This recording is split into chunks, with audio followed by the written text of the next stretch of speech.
public service announcements you really need to know about, and an attendee perspective on WWDC week. This is MacVoices. MacVoices is supported by MacPaw, the makers of Clean My Mac, your ultimate solution for Mac control and care. Try Clean My Mac for 7 days free, then use the code MacVoices20 for 20% off at cleanmy.com/MacVoices. That's CLNMY.com/MacVoices. Welcome to MacVoices. This is the Talk of the Apple community, and I'm Chuck Joyner. Folks, it's MacVoices Live, Tuesday night, 8 p.m. Eastern.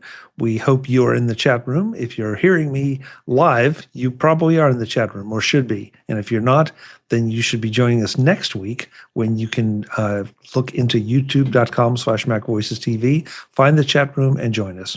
We always have a great crew in there.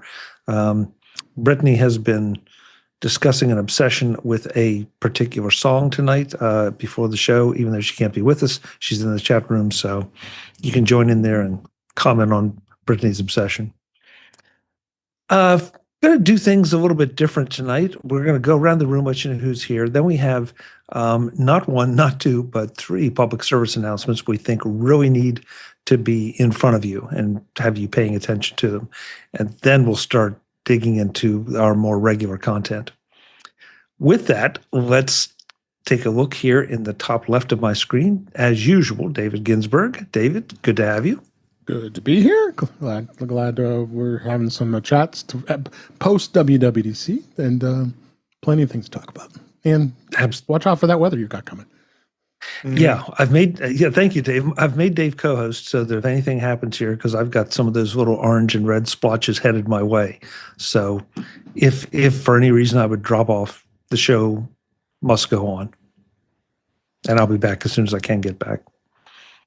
Back from WWDC, Mr. Jim Ray, looking rested, and he made bail and he was able to get here. So Jim, good to have you. According to my background, I'm still on the roof of the Apple Visitor Center. Oh, well, okay. That, it's better than Cell Block D, so that's good. Yeah. I wouldn't know. Webb Bixby is here as well, and Webb looks slightly suspicious of Jim's declarations of innocence. Webb, good to see you. Heavy on the deck, right? So anyway, Good to see you. Good to be here, and looking forward to an interesting show and a lot of topics to follow up on. Yep, agreed. Last but absolutely not least, Mr. Marty Gensius has joined us again. Marty, it's great to have you. It's good to be here. Those of you who know a little bit of my story, my son and I do a podcast called Gear Up and Go. And I picked him up from the airport after missing for 7 weeks. I mean, he was on the road for 7 weeks. So that was a lot of fun yesterday to pick him up. And then we did a Vision Profiles in the evening. And then this morning, Will and I did a Gear Up and Go podcast. So I've been busy. I'm glad to have him back here. And it's been a good day all around. That's great. That's so nice to hear that kind of thing. And I really mean that, Marty, That is really cool. Well, I said that we had three public service announcements. We're going to go through them quick, but I just want to make sure that everybody is aware. The first one is probably arguably the most important. Anker has recalled 1.1 million PowerCore 10,000 power banks. I will have a link in the show notes to an article by Adam Angst on Tidbits. If you have one of these, it'll give you all the information about the serial numbers and all the details as to how to identify them, and then what you do with them after that. You can basically just make sure you have them somewhere safe until you can implement what they tell you to do with them and maybe trade it in for a certificate for a new one. But that's the kind of thing that can really go bad very, very quickly. So please, if you have an Anker PowerCore, check it. And if you find out that you have one of the dangerous ones, please follow the instructions. Don't just think, well, it can't happen to me, because unfortunately it can. The other one, the second one, I guess, is a link from Lifehacker. And I saw this featured actually on a network news show, which kind of surprised me. But to watch out for malicious unsubscribed links. So many other reputable newsletter and email management companies give you the option to unsubscribe. And unfortunately, the bad guys have now corrupted that too and are turning unsubscribe links into something that you need to pay attention to. So we can get into, at some point later, alternatives to unsubscribing by the usual methods. But at the end of the day, please, if you're going to use the unsubscribe, make sure that it is a legitimate link. I know that if you subscribe to the MacVoices Dispatch, there's an unsubscribe button there that MailChimp puts in for me, and it's a legitimate unsubscribe link. And I'd like to think that nobody could get in there and corrupt it. But before you click it, just like any link in anything, any email, please check it, because you just don't know where it might send you. You know, it's funny. I don't think I've ever clicked an unsubscribe link ever, because I've always been suspicious of them since day one. I just figured that's it. This is just going to get me more junk. Jim, you know, that's a legitimate concern. I agree with you. But if that's the worst thing, that's not bad. But if it's something, you know, really malicious, well, whatever. you don't I want mean, to do it's that. just, I just, you know what, I'll just, ignore whatever email comes and from this source. That's, easy to do. And I just never, even going back 15 years, is never trusted an unsubscribe link. Yeah, probably a good policy. You're probably ahead of the game on that with all of us. But if you weren't as smart as Jim, start being as smart as Jim now and pay attention to them. And the last one is intended really as a PSA and not a condemnation of Meta or Facebook.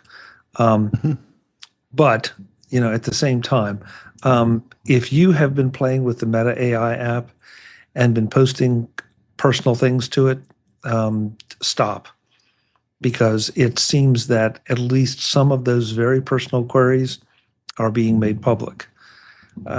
There's been a lot of discussion about it. I don't know how many shows I've listened to and how many articles I've read that try to absolve Meta from some responsibility by saying, they give you warnings, they tell you it might be made public. You have to jump through hoops to actually ask it a question. But at the end of the day, I'm still kind of looking at Meta and saying, and what is it that is a good idea about making any of these queries public in any way, shape, or form? So that can be a topic of discussion if anybody wants to address it. But bottom line is, if you are using the Meta AI app, please pay attention to what you're sharing or what you're asking it, because it could go public. Has anybody else seen that or had played with the Meta AI app? Because I have not. I've got so much I learned AI. that there was a Meta AI app. Yeah. I got so much AI. I haven't gone into the dark side yet of Meta and have good reason not to. I agree. And part of me says it's Meta, it's Facebook. What did you expect? So I'm surprised that anybody would do this. But at the end of the day, I guess you have to tell people, because apparently there have been some folks that have posted some pretty embarrassing things about their personal lives. Maybe I heard one example that someone made some very unkind statements about coworkers and then had to fess up to them. And it's just, that's not a place you want to go. So maybe this could be a new category for the Darwin Awards.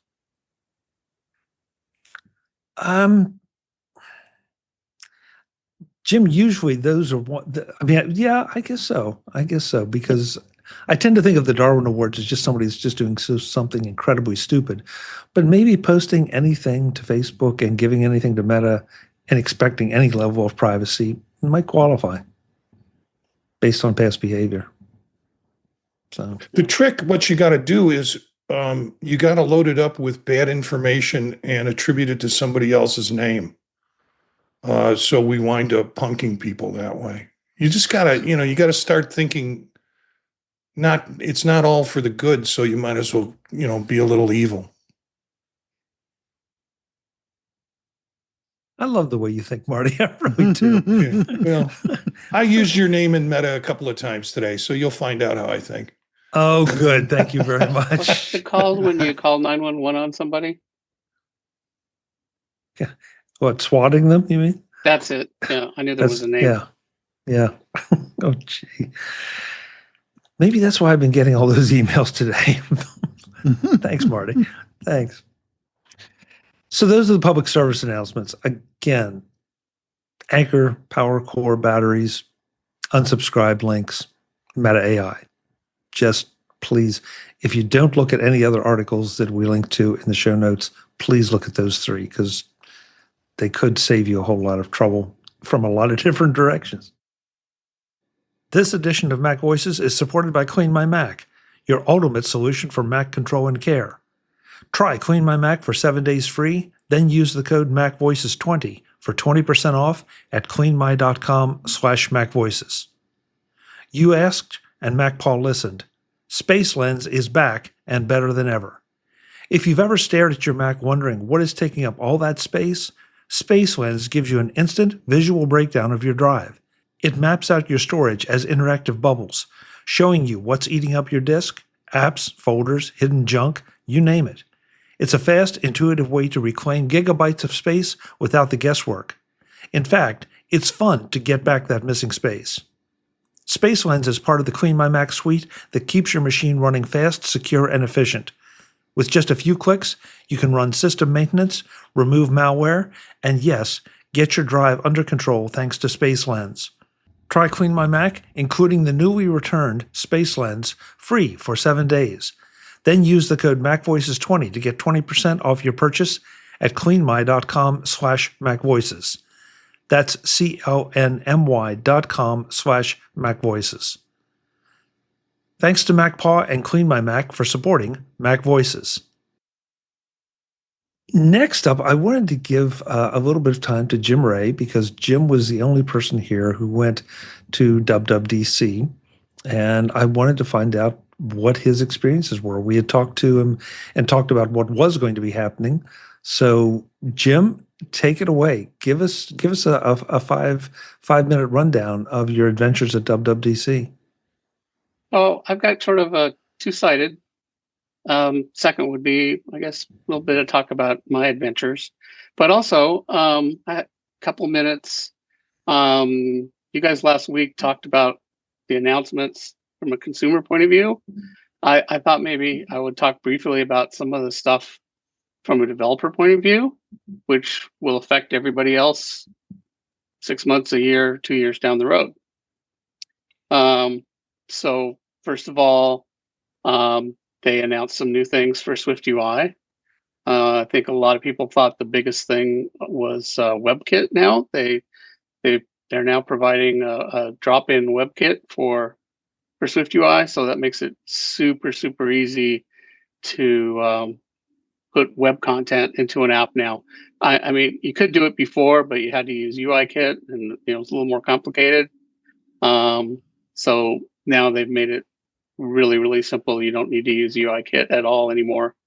And there's a lot of developers now that don't even know anything about UIKit. So, and it looks like they did a really nice job on it too, Apple. It's very complete implementation, not bare bones at all. A second thing they did is they now added support for rich text editing into SwiftUI. So again, previously you could do that with UIKit, but it was pretty complicated. Now it's unbelievably simple. It's really not even one line of code. You just simply have to say attributed text is what they call it, is allowed. And suddenly where you were editing regular text, now you could have text with bold, color, fonts, whatever. So you're probably going to start seeing a lot more of that in apps going forward, which could be cool. And then a third neat thing in SwiftUI is 3D charts. So now it's going to be super easy for developers to put 3D charts into their apps. So you'll start seeing more of those. Another big thing is foundation models. I think this seems to be sort of a stealth thing that not too many people are talking about too much, but Apple is now providing developers with full access to the built-in LLM that's in, powering Apple Intelligence. So not the private cloud thing, so not the off device, but just the on device intelligence. But that can now be built into any app with about 3 lines of code. And I've seen sort of mixed things. I'm seeing some developers, they're like, wow, this is just incredible. And it's super easy and pretty powerful. I've seen some other people saying, well, it's not that powerful. It's only got 4,000 tokens. But I do think that, we're going to see a ton of apps coming out with artificial intelligence stuff because of this, because it's, it's available to any app, doesn't cost anything. So, there's some people are saying, oh, there's been a lot of talk that Apple didn't do much in terms of AI this year, but other people are like, hey, wait a minute. No, this is huge. So we'll see, but a lot of people are excited about it. Then Xcode, there was some improvements, which again won't affect customers, but they definitely affect developers, which eventually affects customers. Probably the biggest thing is they now allow large language model integration into Xcode. So, and you can use any one. They're allowing, you can use ChatGPT or Claude or whatever. You can, bring your access token. So they're not limiting it to Apple stuff. So a lot of developers are pretty excited about that. People have been obviously using ChatGPT and Claude to help with programming on the side, but now it's going to be integrated into Xcode. So that's pretty cool. They also added a new thing called Playgrounds, which is different than the Swift Playgrounds, but sort of related. So now it's built right into Xcode. So it provides an easy way to debug little sections of your code. Something that people are really unhappy about is settings in Xcode. Xcode has really, really complicated settings. There's hundreds of different settings. And in the new version, they have now revamped that so it works just like the system settings. And everyone's like, oh no, instead of fixing the system settings, they're spreading it to other places, and this is terrible. So they also made a big change, which was kind of, people knew about it because Swift is open source, but it was officially announced here. They've made a big improvement to in Swift 6.2 to concurrency, which is the ability of code to run multi-threaded. And the upshot of that is going to be software that runs faster and has less bugs. So that's going to be good. And they've also improved the integration of Swift UI and UIKit. So they make it easier to merge those in an app. So that's going to be good. One thing that you guys did discuss was liquid glass. I haven't seen it on a device yet, so I don't know, but I have seen a ton of feedback online from developers that aren't real happy about it. So we'll see. Another thing, I'm not sure if you guys mentioned it, not really a developer thing, but a lot of people, including me, I think that the new Spotlight command line tool is pretty cool. So that's sort of, a lot of the developer stuff. I think developers in general were pretty happy with what Apple announced from a developer point of view. And obviously there's a ton of smaller things beyond the things I just mentioned. So I'd say developers were pretty upbeat. Of course, nobody, Apple didn't say anything about any of the issues with the App Store and all that. And I didn't hear too many developers talking about that either. It's just sort of like, whatever. Then the on the flip side is the experience.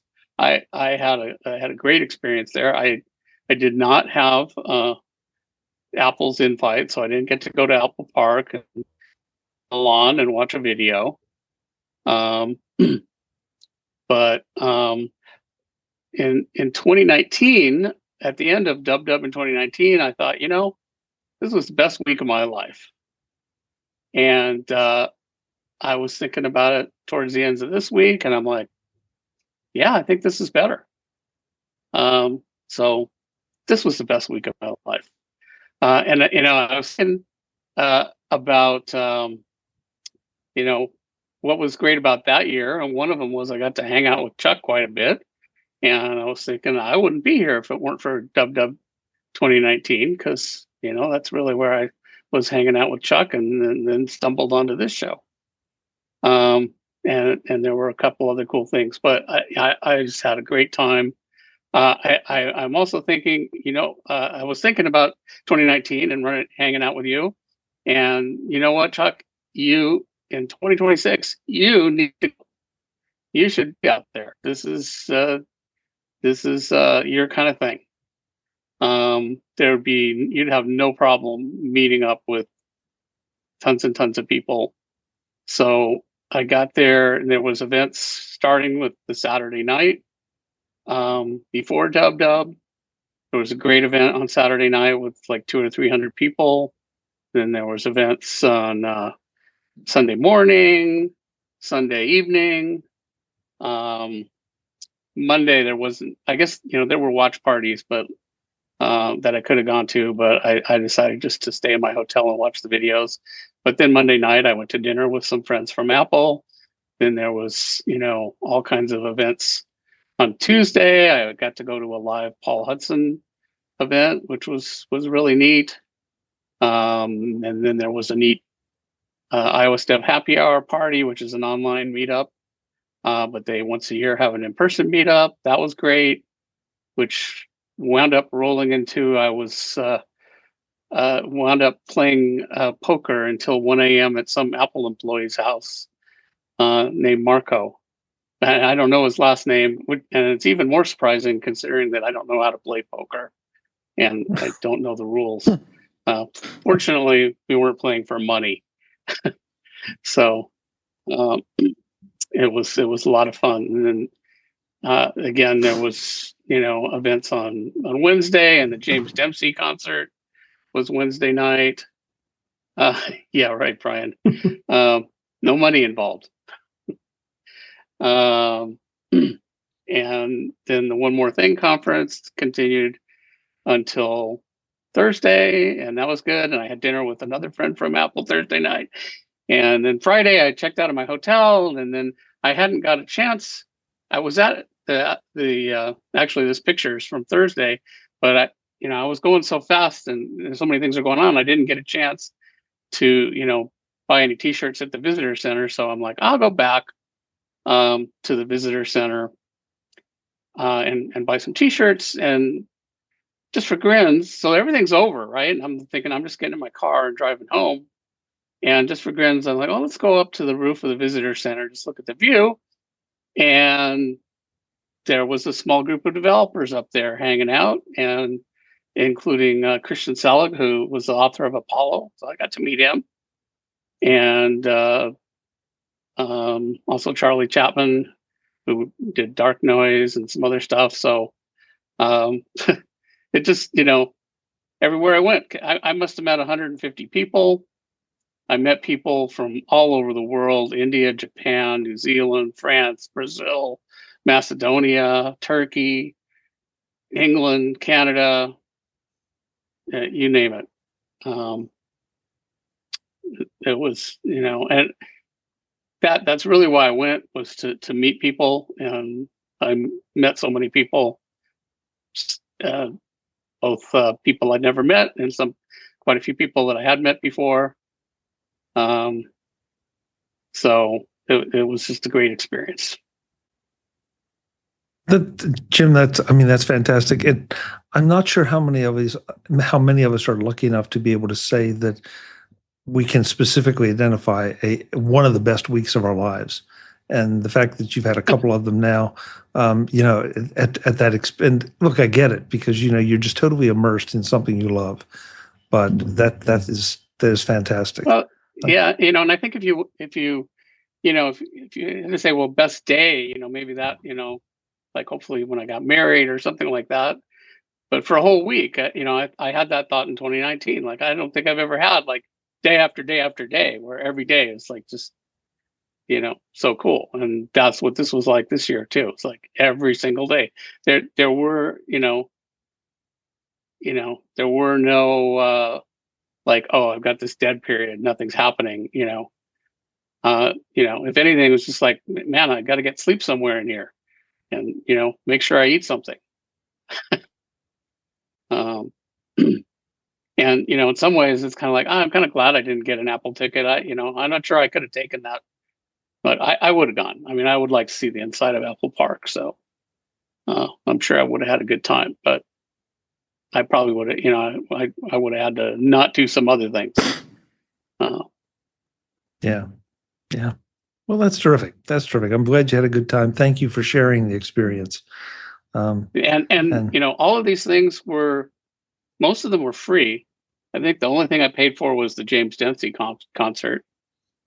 There were some, you did have to sign up in advance for some of them, but I think the only thing I paid for was the James Dempsey thing, and they're all available to anybody, so you didn't need special permission from Apple or a ticket from Apple or anything. You can just show up in Cupertino and off you go. It does take a little bit of planning, ahead of time to see what the events are, but it's not real hard, and it's not hard at all. Nice. Before we move on, I want to welcome Brian Flanagan Arthurs to the show. He came in during Jim's summary, and so I want to say hello. Brian, great to have you. Glad you were able to make it. Thank you so much. Yeah, again, sorry I'm late. No, but Brian seems to be awfully anxious to involve Jim in a game of poker. Yeah, if you're not sure how to play, definitely you can join. Bring the deed to your house. Visit MacVoices.com for show notes and to connect with Chuck on social media. Get involved in our Facebook group or like our Facebook page, and get more out of your Apple tech with MacVoices Magazine, free on Flipboard and on the web. And if you find value in it all, consider supporting us through either our Patreon campaign at patreon.com/MacVoices, or by making a one-time donation via the PayPal link on our front page and in the show notes of each episode. You will join these fine people who help bring you Mac Voices.